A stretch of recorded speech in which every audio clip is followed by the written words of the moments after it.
I am writing this under an appreciable mental strain, since by tonight I shall be no more. Penniless, and at the end of my supply of the drug which alone makes life endurable, I can bear the torture no longer, and shall cast myself from this garret window into the squalid street below. Do not think from my slavery to morphine that I am a weakling or a degenerate. When you have read these hastily scrawled pages, you may guess, though never fully realize, why it is that I must have forgetfulness or death.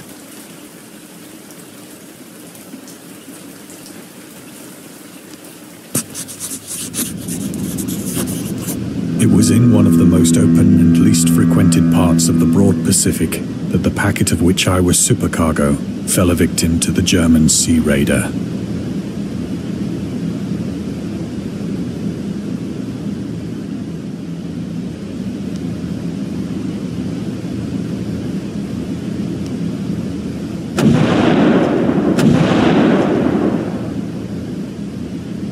The Great War was then at its very beginning, and the ocean forces of the Hun had not completely sunk to their later degradation. So that our vessel was made a legitimate prize, whilst we of her crew were treated with all the fairness and consideration due us as naval prisoners.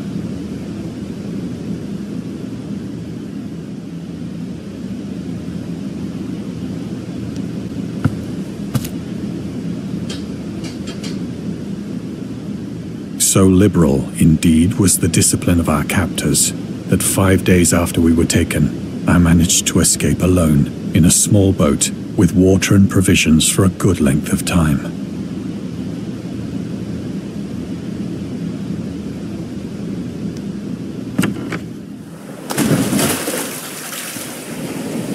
When I finally found myself adrift and free, I had but little idea of my surroundings.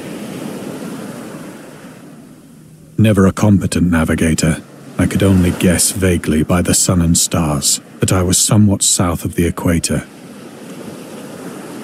Of the longitude, I knew nothing, and no island or coastline was in sight.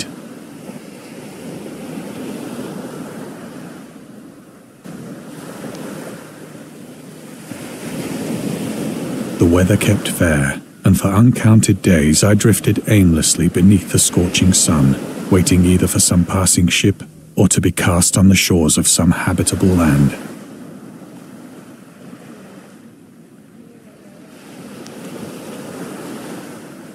But neither ship nor land appeared, and I began to despair in my solitude upon the heaving vastness of unbroken blue.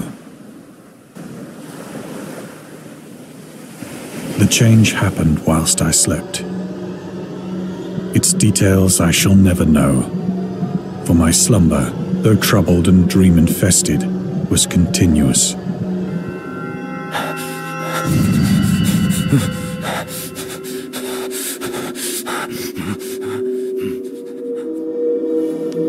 When at last I awoke, it was to discover myself half sucked into a slimy expanse of hellish black mire, which extended about me in monotonous undulations as far as I could see, and in which my boat lay grounded some distance away. Though one might well imagine that my first sensation would be of wonder at so prodigious and unexpected a transformation of scenery, I was in reality more horrified than astonished. For there was in the air, and in the rotting soil, a sinister quality which chilled me to the very core. The region was putrid with the carcasses of decaying fish, and of other, less describable things which I saw protruding from the nasty mud of the unending plain.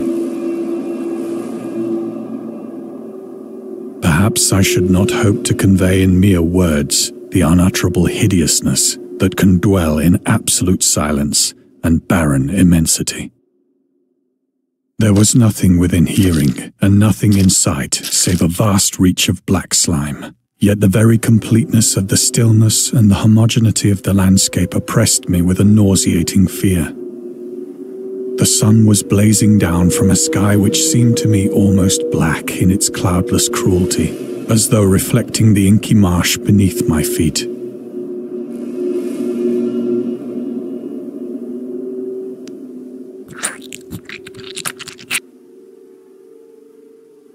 As I crawled into the stranded boat, I realized that only one theory could explain my position.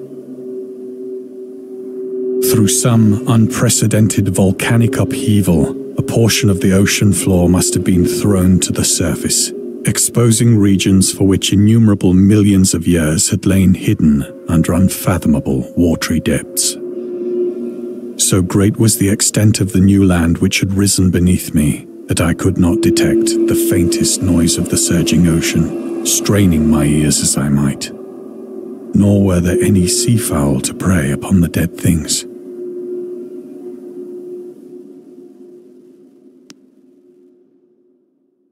For several hours I sat thinking or brooding in the boat, which lay upon its side and afforded a slight shade as the sun moved across the heavens. As the day progressed, the ground lost some of its stickiness and seemed likely to dry sufficiently for traveling purposes in a short time. That night I slept but little, and the next day I made for myself a pack containing food and water, preparatory to an overland journey in search of the vanished sea and possible rescue.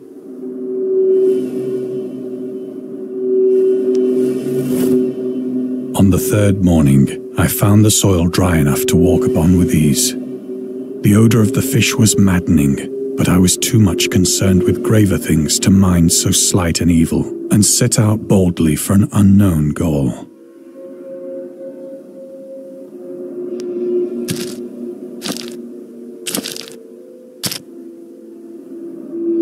All day I forged steadily westward, guided by a faraway hummock which rose higher than any other elevation on the rolling desert.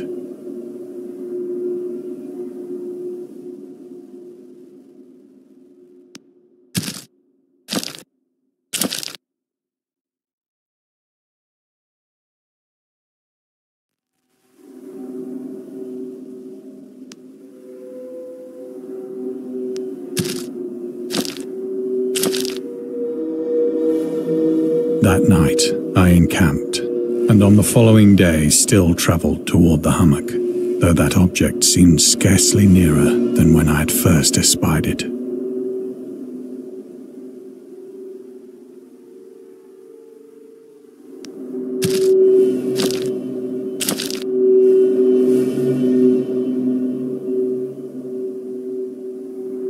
By the fourth evening, I attained the base of the mound, which turned out to be much higher than it had appeared from a distance. An intervening valley setting it out in sharper relief from the general surface. Too weary to ascend, I slept in the shadow of the hill. I know not why my dreams were so wild that night, but ere the waning and fantastically gibbous moon had risen far above the eastern plain, I was awake in a cold perspiration, determined to sleep no more. Such visions as I had experienced were too much for me to endure again. And in the glow of the moon I saw how unwise I had been to travel by day. Without the glare of the parching sun, my journey would have cost me less energy. Indeed, I now felt quite able to perform the ascent which had deterred me at sunset. Picking up my pack, I started for the crest of the eminence.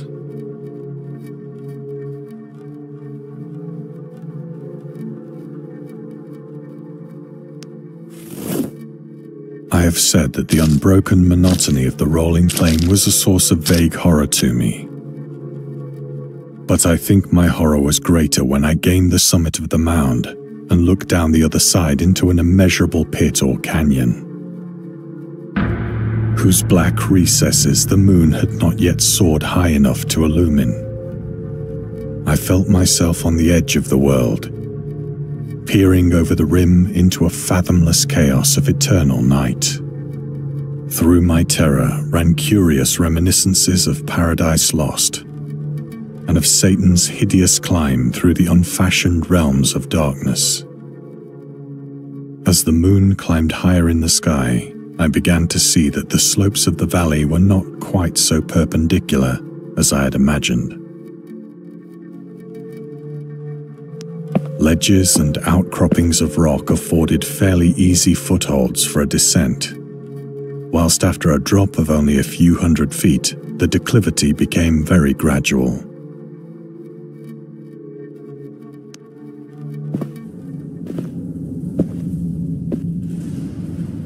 Urged on by an impulse which I cannot definitely analyze, I scrambled with difficulty down the rocks and stood on the gentler slope beneath, gazing into the Stygian deeps, where no light had yet penetrated. All at once, my attention was captured by a vast and singular object on the opposite slope, which rose steeply about 100 yards ahead of me. An object that gleamed whitely in the newly bestowed rays of the ascending moon.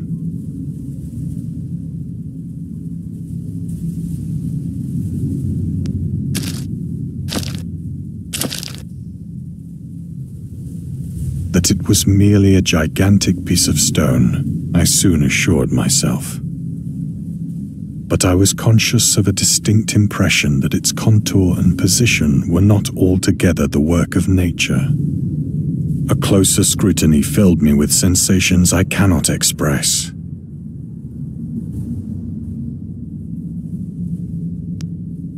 For despite its enormous magnitude, and its position in an abyss which had yawned at the bottom of the sea since the world was young, I perceived beyond a doubt that the strange object was a well-shaped monolith, whose massive bulk had known the workmanship and perhaps the worship of living and thinking creatures.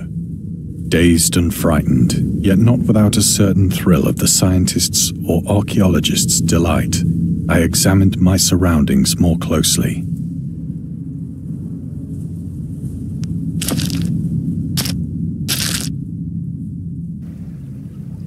The moon, now near the zenith, shone weirdly and vividly above the towering steeps that hemmed in the chasm, and revealed the fact that a far-flung body of water flowed at the bottom, winding out of sight in both directions and almost lapping my feet as I stood on the slope.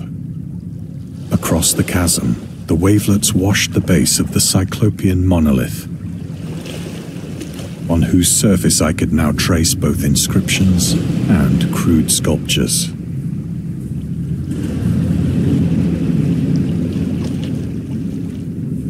The writing was in a system of hieroglyphics unknown to me and unlike anything I'd ever seen in books, consisting for the most part of conventionalized aquatic symbols such as fishes, eels, octopi, crustaceans, mollusks, whales, and the like.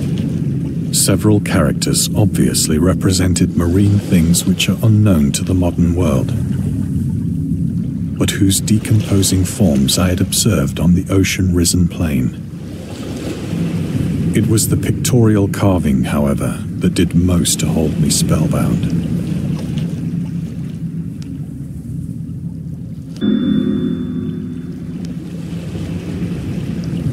Plainly visible across the intervening water on account of their enormous size were an array of bas-reliefs whose subjects would have excited the envy of a Doré. I think that these things were supposed to depict men, at least a certain sort of men, though the creatures were shown disporting like fishes in the waters of some marine grotto, or paying homage at some monolithic shrine which appeared to be under the waves as well. Of their faces and forms I dare not speak in detail, for the mere remembrance makes me grow faint. Grotesque beyond the imagination of a Poe or a Bulwer, they were damnably human in general outline, despite webbed hands and feet, shockingly wide and flabby lips, glassy, bulging eyes, and other features less pleasant to recall. Curiously enough, they seemed to have been chiseled badly out of proportion with their scenic background. For one of the creatures was shown in the act of killing a whale, represented as but little larger than himself. I remarked, as I say, their grotesqueness and strange size, but in a moment decided that they were merely the imaginary gods of some primitive fishing or seafaring tribe.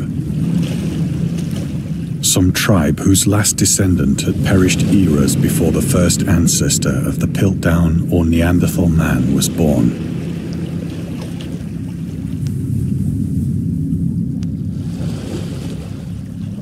Awestruck at this unexpected glimpse into a past beyond the conception of the most daring anthropologist, I stood musing whilst the moon cast queer reflections on the silent channel before me.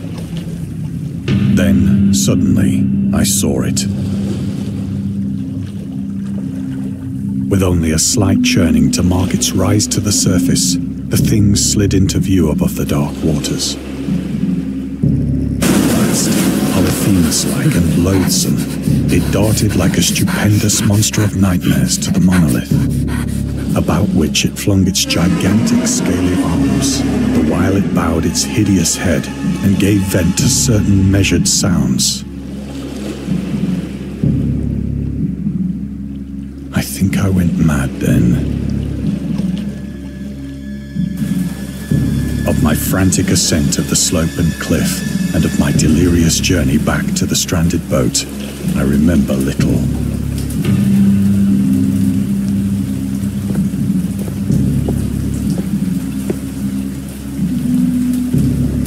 I believe I sang a great deal and laughed oddly when I was unable to sing.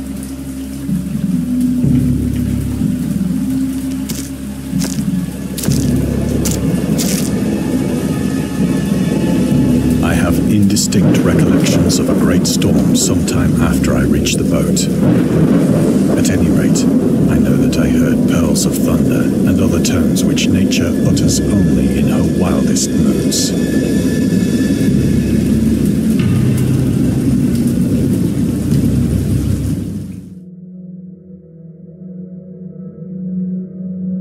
When I came out of the shadows, I was in a San Francisco hospital, brought thither by the captain of the American ship which had picked up my boat in mid-ocean.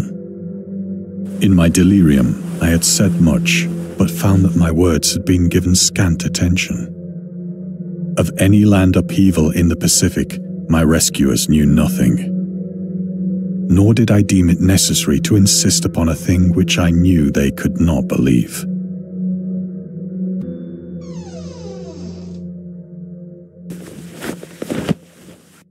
Once I sought out a celebrated ethnologist and amused him with peculiar questions regarding the ancient Philistine legend of Dagon, the fish god.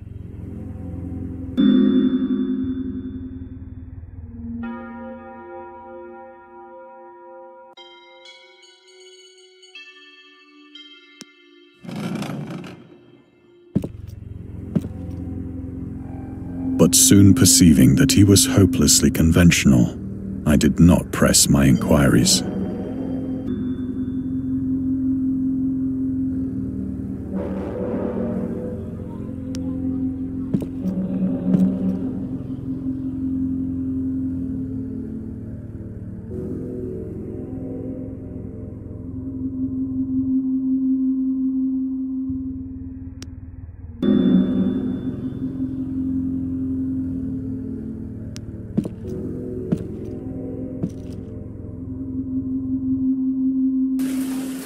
It is at night, especially when the moon is gibbous and waning, that I see the thing.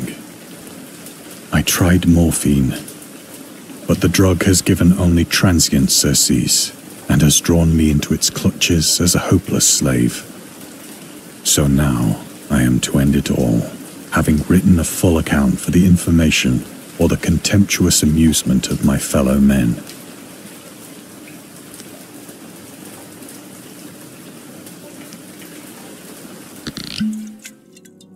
Often, I ask myself if it could not all have been a pure phantasm, a mere freak of fever as I lay sun-stricken and raving in the open boat after my escape from the German man-of-war. This I ask myself, but ever does there come before me a hideously vivid vision in reply. I cannot think of the deep sea without shuddering at the nameless things that may at this very moment be crawling and floundering on its slimy bed. worshipping their ancient stone idols and carving their own detestable likenesses on submarine obelisks of water-soaked granite. I dream of a day when they may rise above the billows to drag down into their reeking talons the remnants of puny, war-exhausted mankind. Of a day when the land shall sink and the dark ocean shall ascend amidst universal pandemonium.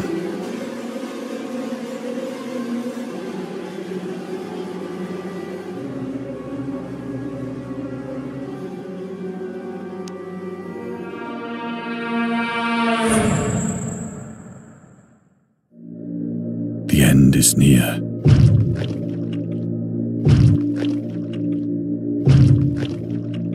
I hear a noise at the door, as of some immense slippery body lumbering against it.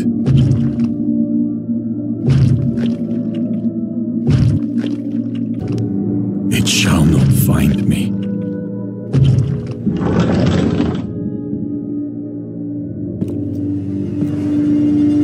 God, that hand!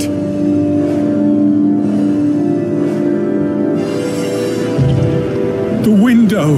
The window!